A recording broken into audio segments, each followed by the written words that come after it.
আগরতলার মুক্তধারা প্রেক্ষাগৃহে ত্রিপুরা প্রদেশ BJP legal সেলের উদ্যোগে আয়োজিত ষষ্ঠ বার্ষিক লিগাল সেল কনক্লেভের সূচনা করে ত্রিপুরার মুখ্যমন্ত্রী ডক্টর মানিক সাহা বললেন, ভারতবর্ষের কৃষ্টি সংস্কৃতি ও পরম্পরার জন্য এত বিদেশি আক্রমণের পরও আমাদের ভারতবর্ষ দেশ নিজের জায়গায় অটল রয়েছে।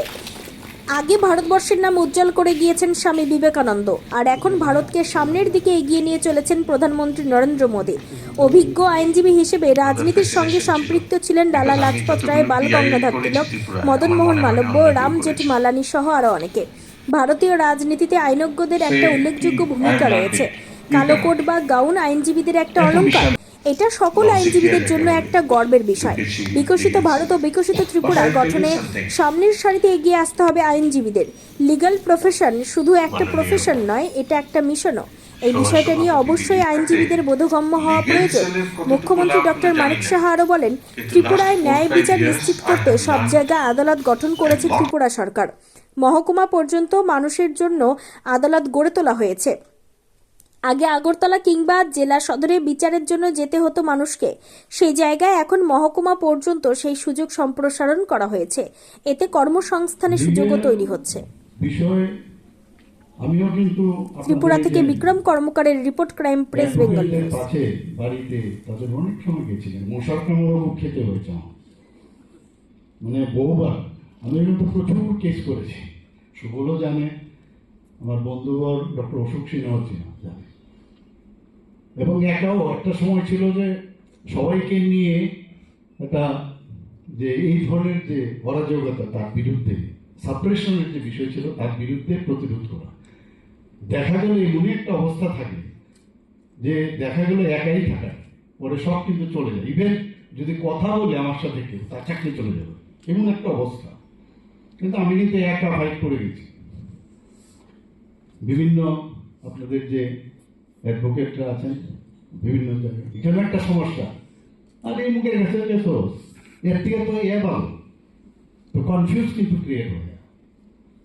কারণ হারলেই বিপদ আর জিতলে ফাইন। আমি অনেক অ্যাডভোকেটকে দেখি 100টা কেসের মধ্যে একটা কেস খালি জিতলো, পত্রিকার মধ্যে কিন্তু ফলাও প্রচার, এবং এগুলো লাইন থাকে অনেক সময় নিউজ পেপারের কারোর সাথে।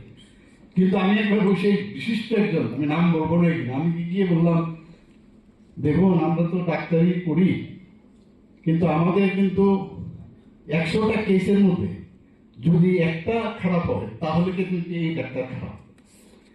আর আপনাদের বেলায় 100টার মধ্যে যদি একটা ভালো হয় তাহলে আপনি লার্নেড অ্যাডভোকেট, খুব নাম করা অ্যাডভোকেট। এইসব আমি ওনাকে জিজ্ঞেস করেছিলাম, ওইগুলো তো যেগুলো হেরেছেন এগুলো তো বলা উচিত আপনার। We are all respected. এবং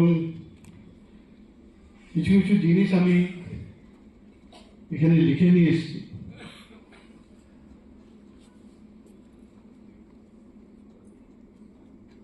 Since the time of ancient history,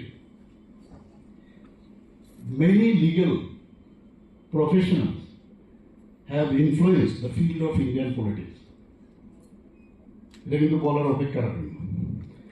আমরা যদি আমাদের দেশের প্রথম তিনি রাষ্ট্রপতি হয়েছিলেন রাজেন্দ্র প্রসাদজির থেকে শুরু করে জওহরলাল নেহেরু, আমাদের পূজ্য বাবুজি মহাত্মা গান্ধী, সর্দার বল্লভভাই প্যাটেল, সুষমা স্বরাজ, অরুণ জেটলি, রামবিলাস পাসওয়ান, ডক্টর শ্যামা প্রসাদ মুখার্জি, সবাই জানেন, স্যার আশুতোষ মুখার্জি কৃতি সন্তান,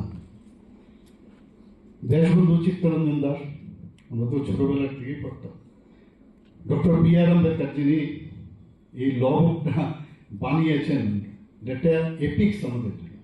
এখানে একটা কথা আমি ভুলে যাব, বলে দিচ্ছি, গীতার কথা যে একটু আগে বললেন আমাদের সম্মানিত ভাইস প্রেসিডেন্ট ত্রিপুরা প্রদেশ বিজেপি। আমার তো যখন সাক্ষী দিতে যায় সেখানে কিন্তু এই আমাদের যে কনস্টিটিউশনের উপর কিন্তু কেউ হাত রাখে না, গীতার উপরে কিন্তু হাত রাখে। তাহলে তো কনস্টিটিউশনের উপরে গীতা, এটা আমাদের জন্য একটা কনস্টিটিউশন আমার মনে হয়। এবং একটা জায়গায় দেখা ছিল যে কোনো এক পাতার মধ্যে জল ছবির মতো এই শ্রীকৃষ্ণের ছবিও সেখানে ছিল আমাদের এই যে কনস্টিটিউশন। কাজে আমাদের যে বলে না আমরা সনাতনী, এক জায়গায় আমি বৌদ্ধিক দিচ্ছিলাম, সেখানে বলা হচ্ছে আমরা যে সনাতনীর অর্থটা কি, এই ভারতবর্ষ কবে সৃষ্টি হয়েছে তা কিন্তু কেউ মানে এখন পর্যন্ত বলতে পারবেন যে এত তারিখ হয়েছে। অনেক প্রাচীন, শেষ নেই। এবং অন্যান্য দেশে বহু জায়গায়, আচ্ছা গ্রিস সভ্যতায় বলুন, বিভিন্ন জায়গায় যে সভ্যতা আছে, ইজিপ্ট সভ্যতা বলুন, এগুলো মিউজিয়ামে কিন্তু চলে গেছে। আমরা মিউজিয়ামে গিয়ে দেখি এদের সভ্যতা কি ছিল, কিন্তু ভারতবর্ষের সভ্যতা এতগুলো মানে বিদেশি আক্রমণ, মোগলদের আক্রমণ এত বছর, আমাদের যে ব্রিটিশ, তারপরেও কিন্তু ভারতের জায়গায় রয়েছে। এটা একমাত্র সম্ভব হয়েছে যে ভারতের যে কৃষ্টি সংস্কৃতি এবং তার যে পরম্পরা, সেটা আমরা হারিয়ে দিতে যাই। আমি আজকে অ্যাসোসিয়েট প্রফেসর, আমি প্যাশন স্টুডেন্ট ওদের বোঝাচ্ছিলাম, পরের দিন আমাকে এই বামফ্রন্টের সময় অ্যাসিস্ট্যান্ট প্রফেসর বানিয়ে দিল। যাই হোক, আমি হাইকোর্টে গেলাম, সেখান থেকে রিলিফ পেলাম। হাইকোর্টে তারপর কি হলো, আমাকে প্রফেসর দেওয়া, পোস্ট আছে এখানে, একটা পোস্ট কিন্তু অলরেডি ভ্যাকেন্ট, তারপরেও দিচ্ছে না, কারণ আপনি অপোজিট পোলের লোক। অপোজিট পোলের লোক তাহলে ডাক্তার বা কোনো একটা সাধারণ মানুষ তাহলে থাকবে না এই পৃথিবীতে, যে কোনো তার কোনো পলিটিক্সের সাথে থাকবে না, এরকম লোক হতে পারে না। এটা কোন ধরনের কথা? ওই তারপরেই এই যে অসাধারণ হওয়ার জন্যই ভারতীয় জনতা পার্টিতে আমার বাধ্য হয়ে জয়েন করতে হবে। এখন এই যে বিষয়গুলো আছে, সেই প্রফেসরের আমি এই যে বললাম না, আমাকে যখন গেলাম, একজন বিশিষ্ট টপমোস্ট সিভিল লয়ার, ওনার কাছে আমি গিয়ে বললাম যে এরকম এরকম এখানে তো আমাকে দিচ্ছে না, তো বলে আমি আরেকজনের সাথে কথা বলবো। যাই হোক, উনি গত হয়েছে। আমি পরের দিন গেলাম, যাওয়ার পরে উনি কি বললেন, না আমি দাদার সাথে কথা বলেছি, তোমাকে তো রিলিফ দেওয়া যাবে না, আপনাকে তো রিলিফ দেওয়া যাবে না। তারপর উনি কিন্তু একটা ড্রাফটিং করতে, তোমার উপর যে ইনজাস্টিস হচ্ছে, এটা তো কোর্ট তো বুঝবে নিশ্চয়, ইনজাস্টিস যে হচ্ছে। কোর্টে তো আইন ছাড়া কোনো কথা হবে না, আমার উপরে ইনজাস্টিস হচ্ছে। ওই হিন্দি সিনেমার মধ্যে আমরা দেখি এগুলো, যে একদম এমন জাজ দিল আর সব বাইরের লোক তালি বাজাচ্ছে, এরকম আমরা দেখি। কিন্তু লতে এত যে পুরো, আমি সাপোজ টপার ছিলাম কলেজে, পুরো দিলাম, এতগুলো সার্জারি করেছে, মোটা, আমাকে এক অ্যাডভোকেট বললো যে একদম আপনার গলাটার মধ্যে ধরতে হবে, একটু মোটা মোটা দিয়ে লাভ হবে না, একদম গলা মানে টু দ্য পয়েন্ট। যাই হোক, উনি ড্রাফটিং করলেন, আমি আর যাই না। একদিন ফোন করে বললেন যে আরে আপনার তো ড্রাফটিংটা তৈরি আছে। বললাম আপনি তো বললেন হবে না, তাই আমি বুঝেছি ড্রাফটিংটা যেহেতু হয়েছে পয়সাটা লাগবে না। আমি বললাম যে ঠিক আছে আমি আসছি। আমি বললাম যাবো যখন একটু নেট দেখি বসে বসে, তো নেটে গিয়ে দেখলাম যে ইনডিসক্রিমিনেশন যদি হয়, সাপোজ একটা পোস্ট প্রফেসরের পোস্ট বা যে একটা মানে বের করলাম যে some brigadier versus government of India, brigadier সে জিতেছে, যে যদি দেখা যায় এমপ্লয়ার একটা পোস্ট আছে, আর আবার বলা হয়েছে যে তোমার এটা কিন্তু রাইট না, promotion is not your right of the employer. তো যাই হোক, আমি তো বললাম ঠিক আছে, আইন যখন বলছে।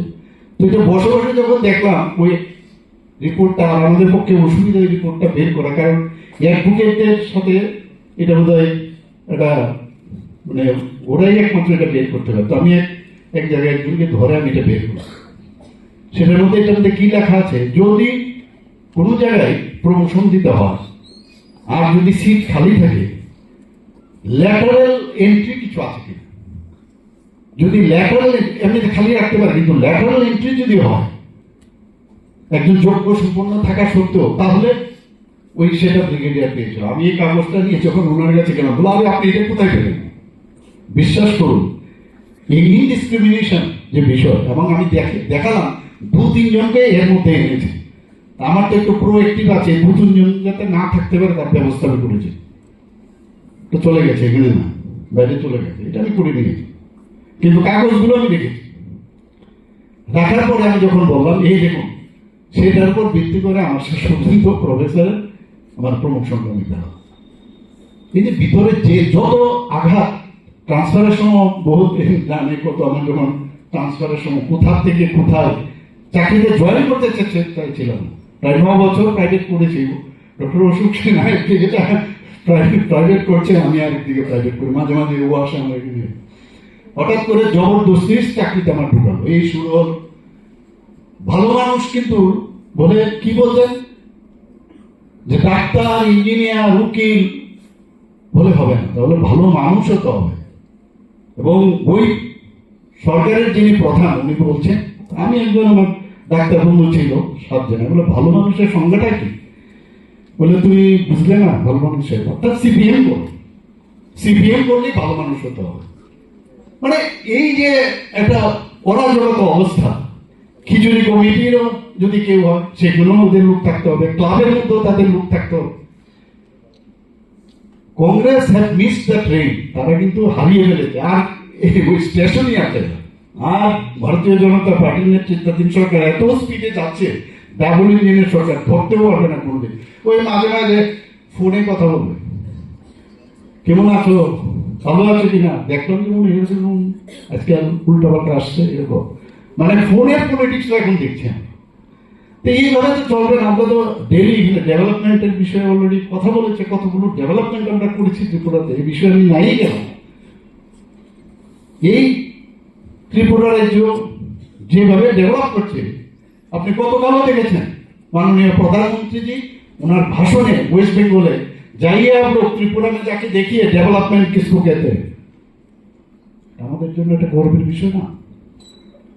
আমরা কি বলেছি তো উনি নিশ্চয় ওনার ইনফরমেশন তো অনেক স্ট্রং।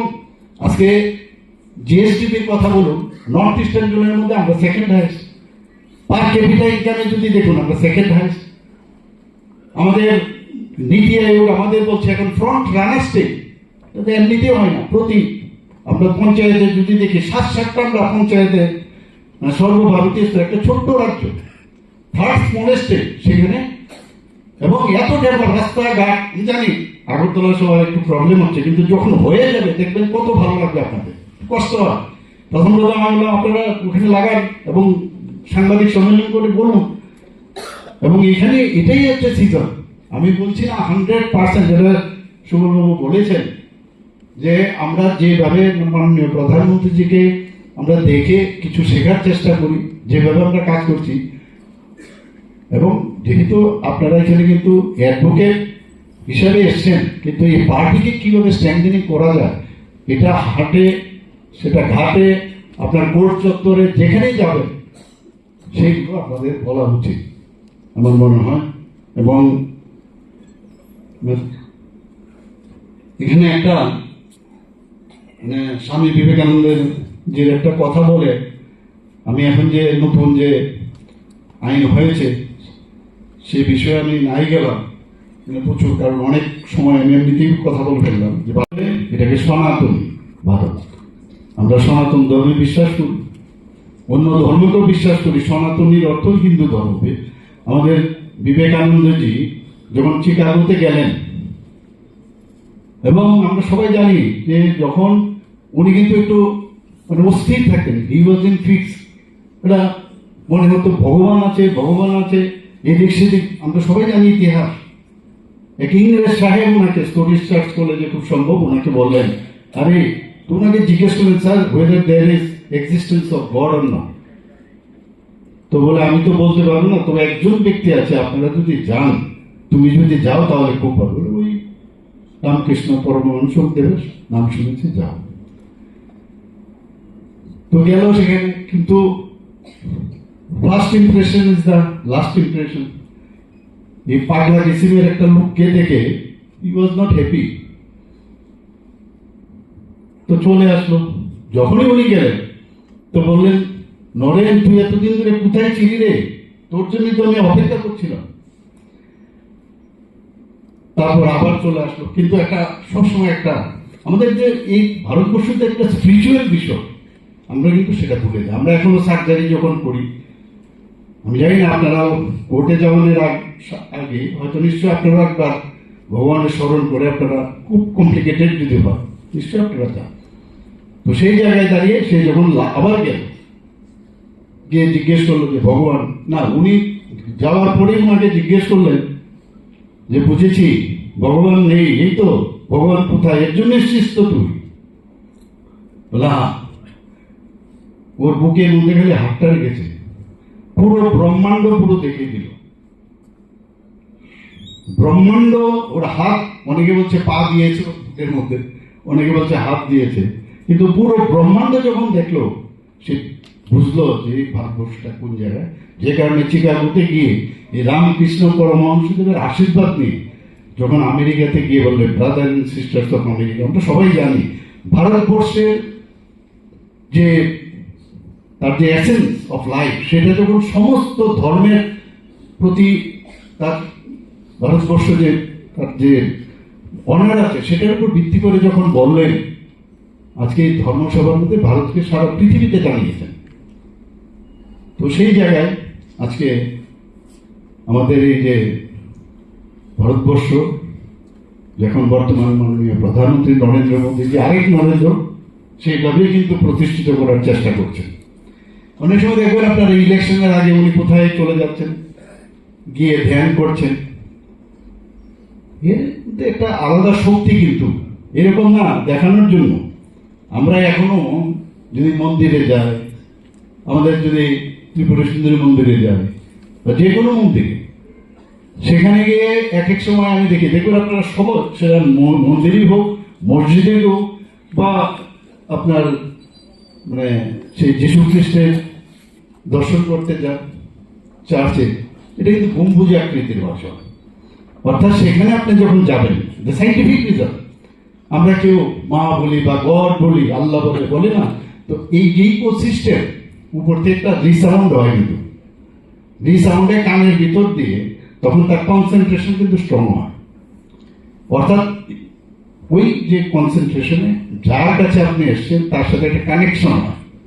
এইগুলোর বলে আমাদের সনাতনী, এই যে বিষয়গুলো অনেকে আমরা জেনেও এগুলো আমরা বুঝতে চাই না। আজকে আমাদের এই আপনাদের যারা ফোর ফাদার্স, আমি বলব, যারা পলিটিক্স এবং advocacy as a learned advocate, তাদের মধ্যে আমি তো নাম বললাম, তার মধ্যে আরো আছে লালা রাজপথ রায়, বাল গঙ্গাধর তিলক, মদন মোহন মালবিয়া, রাম জেঠমালানি, সবাই জানেন, এবং সো অন। এখানে একটা ডাটা আমি পেয়েছি, in USA out of 46 president 27 আর লয়ার। আব্রাহিম লিঙ্কন, রোজবেল থেকে আরম্ভ করে জো বিডেন পর্যন্ত।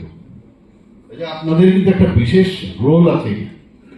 আমাদের ত্রিপুরার যে অনেকে আছে, যারা ভারতবর্ষে তো আছেই, ওয়েস্ট বেঙ্গলও আছে বা অন্যান্য জায়গায়ও আছে, আর সর্বভারতীয় স্তরে তো এখন দেখি আমরা সবাই। তো আপনাদের যে একটা এফেক্ট পলিটিক্যালের উপরে, আপনার অ্যাডভোকেসি করেন, অ্যাডভোকেটে বা আপনারা যাই করেন, বিরাট একটা রোল আছে। তার কারণ এই যে লোকগুলোর কথা আমি বললাম, এরা কিন্তু তাদের মধ্যে একটা প্যাট্রিয়টিজম যে বিষয়, সেটা ছিল বলেই আজকে কেউ প্রেসিডেন্ট হয়েছে।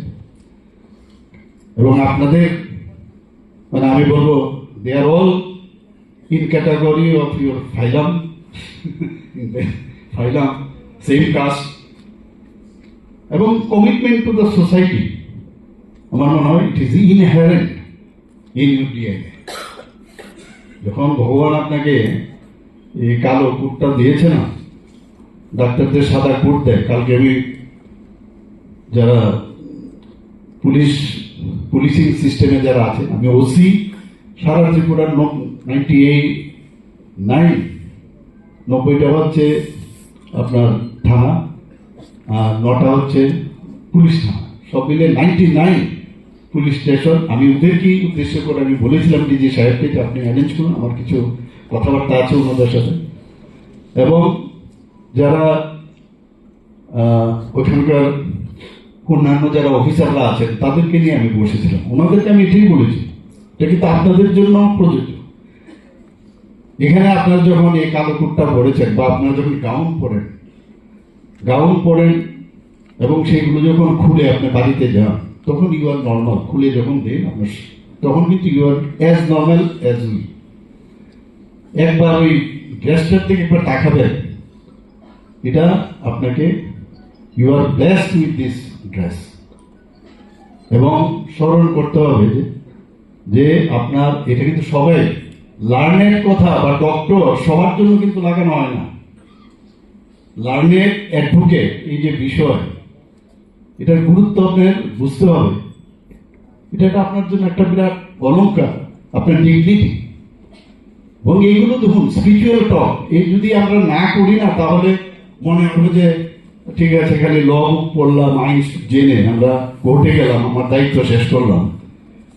তাহলে কোনোদিনই কিন্তু যে কারণে বিকশিত ভারত 2047, বিকশিত ত্রিপুরা 2047 আমরা যে রোড ম্যাপ বানিয়েছি সেটা কোনোদিনই সম্ভব হবে না। প্রতিটা ঘরের মধ্যে, প্রতিটা ব্যক্তি তার মধ্যে যতক্ষণ ধরে একটা সামাজিক পরিবর্তন এবং নিজেদের পরিবর্তন না হবে, গতানুগতিক চলে। গতকালও আমি বলেছি, যারা ওসিরা ছিলেন, এসডিপিওরা ছিলেন, পলিটিক্যাল ইন্টারফারেন্স আছে। আপনারা বলুন, একজন ওসিকে আমি ফোন করেছি আজ পর্যন্ত, বলো না। আপনাদের মধ্যে তাহলে যদি আমি পোস্টিং দিতে চাই, আরে এত একদম নাম করা এই পলিটিক্যাল পার্টির লোক, কেন হবে? আপনি মানুষের যে ট্যাক্সের পয়সা, আপনি একজন পুলিশ অফিসার, আপনি কেন যাবেন? যে পার্টি থাকবে তার সাথে থাকবেন। হ্যাঁ, একটা থাকতে পারে এই গভর্নমেন্ট স্বচ্ছতার সাথে কাজ করছে কিনা, তার দিকে আপনার একটা এলিমিনেশন থাকতেই পারে। কিন্তু এর অর্থই না যে আপনি একদম মার্ক হয়ে যাবেন। কাজের উপরে আপনার পোস্টিং হবে, কেন পার্টি বেসিসে আপনার পোস্টিং হবে সেটা আপনাদের কাছে আমি বললাম। আগে আমরা কি দেখতাম সেটাও আমি বলেছি, যে আগে এই যে লোয়ার লেভেলে তার সাথে মানে পলিটিক্যালের যারা হর্তাকর্তা, একদম টপ টু বটম, তাদের সাথে রিলেশন থাকতো সমস্ত ওসিদের। আমি বললাম এটা চেঞ্জ করতে হবে, we have to break the ice. কিভাবে? এই যে এতে করে ইনসাবঅর্ডিনেশন হয়, কিন্তু তার যে বড় অফিসার সে বলে মানে উনাকে কি জিজ্ঞেস করবো, আমার সাথে পলিটিক্যালি নেতার সাথে পরিচয় আছে, আমাকে কে কি করে, তাহলে একটা ইনডিসিপ্লিনের বিষয় দাঁড়ালো। এগুলো ছেড়ে দিন, যা আছে রেসপেক্ট দিতে হবে। যারা সিনিয়র আছে সিনিয়র, এবং উপর থেকে নিচে যাবে কোনো থাকলে। আমি কোনো যেহেতু আমি কোনো ওসি এসডিপিউকে ফোন করিনি, তাহলে এই যে সমাজ পরিবর্তনে আমরা কথা বলছি, তবে সমাজ পরিবর্তন সম্ভব হবে। করে এগুলো এখনো চেষ্টা চালাচ্ছে। আমাদের শুধু আমি আমার প্রফেশন নিয়ে আমি ব্যস্ত থাকবো, এগুলো নিয়ে আমার অফিস আদালতে আমরা এই বিষয় নিয়ে আলোচনা করা প্রয়োজন। যারা এখনো আমি আপনারা নিশ্চয়ই শুনেছেন কিনা জানি না, ব্যাপারে বেরিয়েছে, যখন এবার রায়পুরে ডিজিস আইজিস একটা কনফারেন্স হয়েছে ন্যাশনাল লেভেলে, মাননীয় প্রধানমন্ত্রী ছিলেন এবং সেখানে হোম মিনিস্টারও ছিলেন, এবং তার ফলো আমাদের প্রতিটা স্টেটে করতে হয়েছে। শুনে আমি আটকে উঠলাম, কি কি কথা হয়েছে সেখানে। এই যে ইন্টারন্যাশনাল ফান্ডিং, আন্দোলনের নামে ইন্টারন্যাশনাল ফান্ডিং হয়, এনজিওর মাধ্যমে ফান্ডিং হয়। এই যে মাওবাদীদের খতম করেছে ছত্তিশগড় না শুধু, সেটা মহারাষ্ট্র, মধ্যপ্রদেশ, ঝাড়খণ্ড, উড়িষ্যা, সব জায়গার মধ্যে খেলা ছিল। এতদিন ধরে কেউ কিছু করেনি। কত পুলিশ ফোর্সকে খুন করেছে, কত ইভেন পলিটিশিয়ানদের মেরেছে। আর ভাবা হতো যে না, এইভাবেই বুঝি চলবে, জীবনটাই যে এরকম। একদম পুরো মাওবাদীদের অবশিষ্ট আর কিছু আছে দুটো, একদম নিকেশ, যেরকম বলেছে সেটাই করেছে। আর এই মাওবাদীদের জন্য আবার দেখলাম আরে মার্ক্সবাদী কমিউনিস্ট পার্টি, তারা কি বলছে, আরে এইভাবে নৃশংসভাবে মারাটা ঠিক নয়, একটা আলোচনা করলেই পারত। তাহলে আলোচনা করে তারপর কত আলোচনা হয়েছে। সার্জিক্যাল স্ট্রাইক করলেও সমস্যা, প্রমাণ নেই।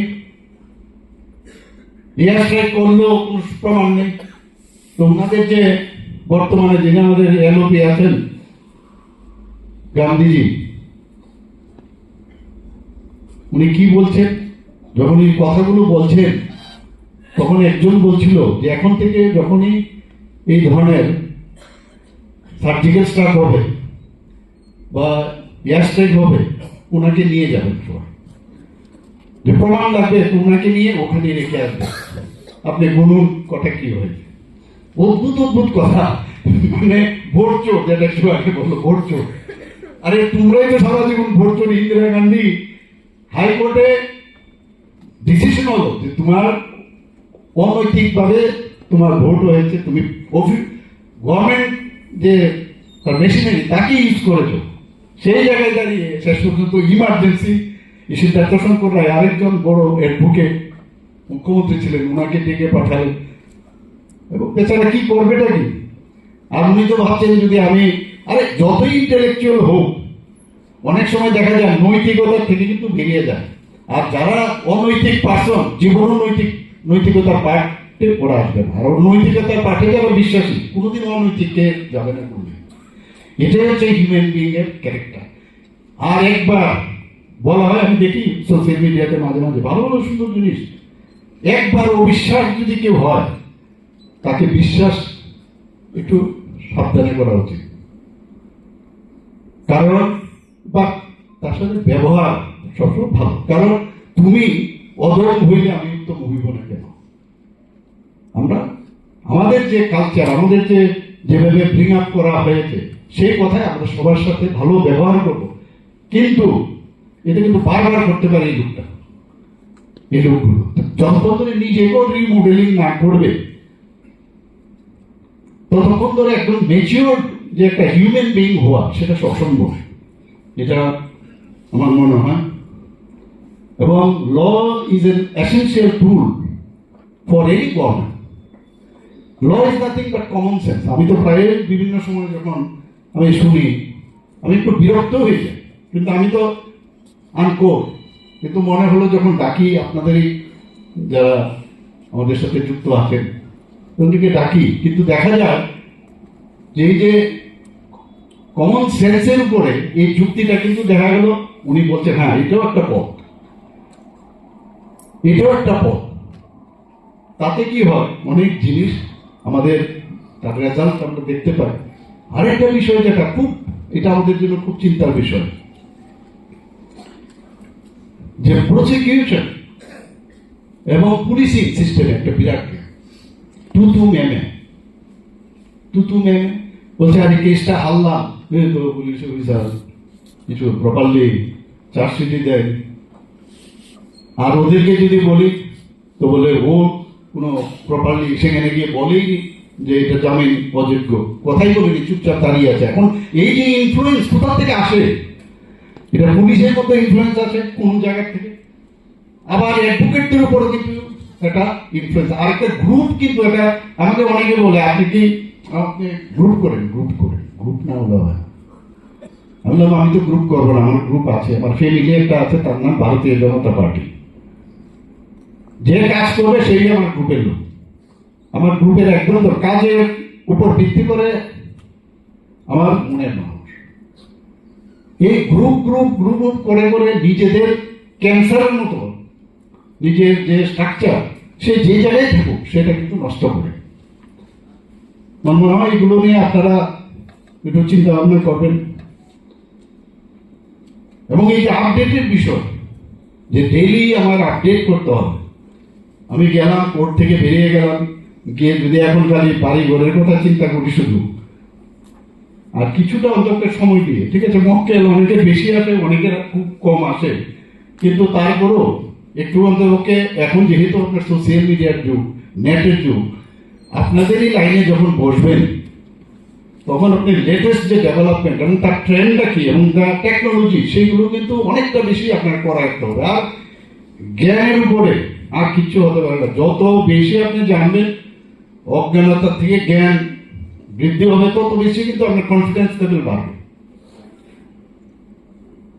আমারও তো সেই কনফিডেন্স ছিল না অনেক সময়, কিন্তু আজকে আমি দেখছি যে যত পরিশ্রম করে দেয়, পরিশ্রমের বিকল্প নেই, যত পরিশ্রম করবেন আপনি কিন্তু অনেক বেশি স্টেবল হবেন। আর যত আপনার আঘাত আসবে, আমি তো অনেক জায়গায় বলেছি যে hit me. For example, if you suppose you are already in the boxing ring, তো আমরা কি করি, একজন হিট মি এরকম করে না, আমাকে হিট করলে তাহলে তো আমি হিট করবো। তো জীবন যুদ্ধেও মানুষের ভিতরে সব কিছু আছে, যে জেদটা, এই জেদটা তখনই আসবে তার প্রকাশ। আর ফর বেটারমেন্ট, জেদের অর্থ ওই না যে তাকেও আমি একটা ঘুষে দেব, তো খেলার চলে জীবন যুদ্ধে। ভালো উকিল না, আমি ভালো অ্যাডভোকেট না, কেন বলবো না? আমিও ভালো অ্যাডভোকেট হতে পারি। এই জেদটা যদি থাকে, আমি যদি পড়াশোনা করি, কয়েকজন তো ভালো নাম করেছে, অল্প বয়সেও ভালো নাম করেছে, আমি কেন পারবো না? সিনিয়র হলেই সব জানবে এরকম না। আমি বহু জায়গায় ক্লাস মেডিকেল কলেজে যখন নিতে যাই বা যেতাম আগে, সেখানে আমি দেখেছি যে আমি অনেক সময় যারা স্টুডেন্ট তাদের থেকে শিখছি আমি, তারা আমাদের থেকে আরো বেশি আপডেট। কারণ এখন এমন সব জিনিস, যে কোনো জায়গায় এখানে বসে কোন কথা আপনার মনে পড়ছে, আপনি যদি টিপ দেন বেরিয়ে আসছে এআই এর মাধ্যমে। এই টেকনোলজি ঢুকে যাবেন, আগে তো এটার উপর ভিত্তি করতো না। আমার মনে আছে একটা কেসের জন্য, আমি ভারতীয় সাক্ষ্য নিয়ম আমি বলবো আপনাদের প্রতিদিন এভরিডে বলুন, এত সুন্দর যে এই যে আপনার এত বছর ধরে যে ব্রিটিশদের যে কলোনিয়াল যে লগুলো, সে 1800 শতাব্দী, সেই লগুলোকে এই যে রিফর্ম করা, আপনারা শুনে খুশি হবেন। আমি মাননীয় প্রধানমন্ত্রীজির সাথে লাস্ট যখন দেখা করেছি, বললেন ত্রিপুরা তো ভাই একদম ফার্স্টে, এবং লেটারও আপনারা নিশ্চয়ই দেখেছেন যে ত্রিপুরা রিফর্মের মধ্যে ত্রিপুরা কিন্তু first state in the country. তো এই যে রিফর্ম করেছে, যে কতদিনের মধ্যে অ্যারেস্ট করতে হবে, অ্যারেস্টের আগে মানে তাকে মানে জানাতে হবে, এবং যে কোনো জিরো এফআইআর এর এখন ব্যবস্থা আছে, যে কোনো জায়গা থেকে সে এফআইআর করতে পারে, অন্য জায়গার থেকে হলেও। এত দিনের মধ্যে চার্জশিট দিতে হবে। আগে যখন আমি চার্জশিট নিয়ে বলছি, এত আপনি পাবেন না, you will be fired if you don't do it, এই আগে। আমরা কিন্তু এখনো গতানুগতিক ভাবে চলছি, চলবে না কিন্তু আলটিমেটলি। আপনার এটা এভরিডে প্রতিটা লাইন এত সুন্দর। উইমেন্সদের জন্য প্রোটেকশনের জন্য কথা বলেছে,